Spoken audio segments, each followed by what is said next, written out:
Hello guys, welcome to our channel. Traffic okay కాదు, అప్పుడప్పుడు traffic చూసినాడు అనిపిస్తుంది. డెవలప్మెంట్ అంతా ఒకే చోట అవ్వకూడదేమో.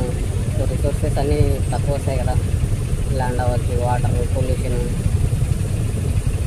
దాంతోపాటు జనాలు ఉండడానికి ఎక్స్పెన్సివ్ అయిపోతుంది ఒకే చోట మొత్తం డెవలప్ అవ్వడం వల్ల కూడా. జనాలు కూడా ఆలోచించాలి.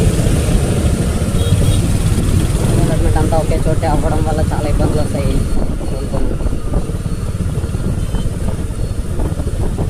సో ఆల్రెడీ చూసాము ఇక్కడ మనం ప్రజెంట్ ఇల్లు చూస్తున్నాం మనం. పొల్యూషన్ అవ్వచ్చు, వాటర్ ప్రాబ్లం అవ్వచ్చు, మెయిన్గా పొల్యూషన్. సో హైదరాబాద్ ఇప్పుడైతే ఇంకా స్టార్టింగ్ ఫేజ్లోనే ఉన్నది. సో ఇప్పటి నుంచే పొల్యూషన్ గురించి కొంచెం టేక్ కేర్ చేస్తే బెటర్ ఉంటుంది ఫ్యూచరు. సో ఆల్రెడీ మనం హైదరాబాద్ సెంట్రల్ యూనివర్సిటీ దగ్గర ఒక ఇష్యూ కూడా చూసాం కదా. సో అక్కడ ఆల్మోస్ట్ ఒక 40 acres ఫారెస్ట్ ల్యాండ్ ఏదో లాస్ చేయాలని ప్లాన్ చేశారు. సో అక్కడ హైదరాబాద్ యూనివర్సిటీ స్టూడెంట్స్ అందరూ ప్రొటెస్ట్ చేశారనమాట. ఇలాంటిది అందరూ ఇనిషియేటివ్ తీసుకోవాలి ఇలాంటి సిచ్యువేషన్స్లో.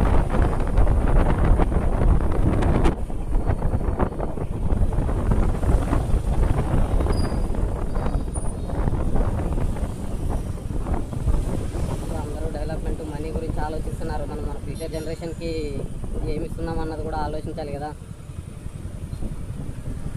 ఒక మంచి హెల్త్ ఇవ్వాలి, న్యాచురల్ రిసోర్సెస్ వాళ్ళకు కూడా ఇవ్వాలి కదా.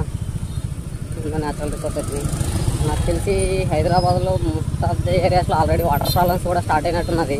సమ్మర్ స్టార్ట్ అయింది కదా, అందరూ వాటర్ ట్యాంకర్స్ యూజ్ చేస్తున్నారు. ఇదే ప్రాబ్లం.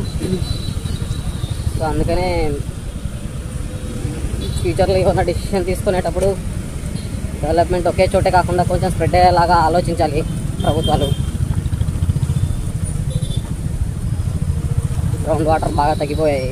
ఎందుకంటే తక్కువ ఏరియాలో ఎక్కువ జనాలు ఉండడం వల్ల అక్కడ ఉన్న గ్రౌండ్ వాటర్ని మొత్తం మనం యూటిలైజ్ చేస్తాం కదా. సో లాంగ్ టర్మ్లో అక్కడ గ్రౌండ్ వాటర్ లెవెల్స్ బాగా పడిపోతాయి. దాంతోపాటు డ్రైనేజ్ వాటర్వి అక్కడే ఉండడం వల్ల వాటర్ కూడా బాగా పొల్యూట్ అయిపోతాయి, గ్రౌండ్ వాటర్ కూడా. సో బెటర్ కొంచెం జనాల్లో కూడా కొంచెం అవేర్నెస్ ఉంటే బెటర్ అని అనిపిస్తుంది. ఈ ట్రాఫిక్ని ఎలా కంట్రోల్ చేయాలి, ఏమన్నా థాట్స్ ఉన్నాయని ఆలోచిస్తున్నప్పుడు బెంగళూరులో 2 years నేను స్టే చేశాను అక్కడ స్టార్టింగ్లో. ఆ ట్రాఫిక్ని చూస్తున్నప్పుడు ఎప్పుడు అనిపించేది, ఈవెన్ 2-3 kilometers వెళ్ళాలన్నా సరే 1/2 hour పట్టేది బస్సులో. సో అవన్నీ చూసినప్పుడు అనిపించింది, ఈ most of the private vehicles లేదా కార్స్ ఇవన్నీ ఎలా అంటే, ఈ ఆఫీస్కి వెళ్ళే వాళ్ళు కార్లో ఒకరే ఉంటారు, కార్ వేసుకొస్తారు. సో దానివల్ల ఎంత ట్రాఫిక్ అవుతుంది. అట్లా ప్రతి ఒక్కరు ఇండివిజువల్ కార్స్ వేసుకొచ్చారనుకో, రోడ్డు మొత్తం కార్స్ తోటి నిండిపోతుంది.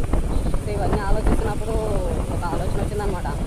సో ప్రతి కంపెనీ కూడా వాళ్ళ ఓన్ వెహికల్స్ ప్రొవైడ్ చేయాలి, బస్సెస్. సో కొంచెం తక్కువ స్పేస్లో ఎక్కువ మంది ఆఫీస్కి రీచ్ అవుతారు కదా. సో ఫ్యూయల్ కన్జంప్షన్ తగ్గుతుంది, పొల్యూషన్ తగ్గుతుంది, ట్రాఫిక్ తగ్గుతుంది. సో ఇలా ఇండివిజువల్ వెహికల్స్ వేసుకోవేదానికి అలా అందరూ కలిసి బస్సులు వెళ్ళేదానికి చాలా డిఫరెన్స్ ఉంటుంది. సో అట్లీస్ట్ నాకు తెలిసి ఒక 20% ట్రాఫిక్ నన్న తగ్గించవచ్చు. మేబీ దీన్ని ఇంకా ఇంప్రూవైజ్ చేసి ట్రై చేయొచ్చు ఆ ప్లాన్ని.